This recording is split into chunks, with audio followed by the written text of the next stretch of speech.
আসসালামু আলাইকুম। আপনারা দেখতে পাচ্ছেন গাজীপুর উপজেলার মনসুরনগর ইউনিয়নের চর অঞ্চলের সবুজের সমারোহ। এখানে দেখতে পাচ্ছেন বিভিন্ন ধরনের আবাদ। আমার সামনে দেখতে পাচ্ছেন পেঁয়াজ এবং রসুনের আবাদ। ঠিক তার নিচেই একটু গভীরে পানিতে দেখতে পাচ্ছেন আপনারা সবুজের সমারোহ। এক বিস্তীর্ণ এলাকা জুড়ে ধান আবাদ। ঠিকই পাশেই আপনারা এই উঁচু জায়গাগুলোতে দেখতে পাচ্ছেন বিশাল এরিয়া জুড়ে ভুট্টার আবাদ।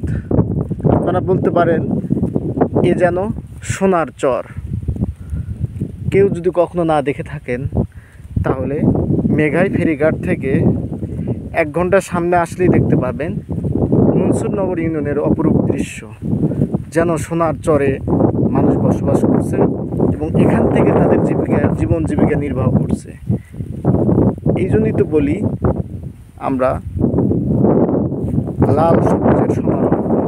ধন্যবাদ আপনাদেরকে।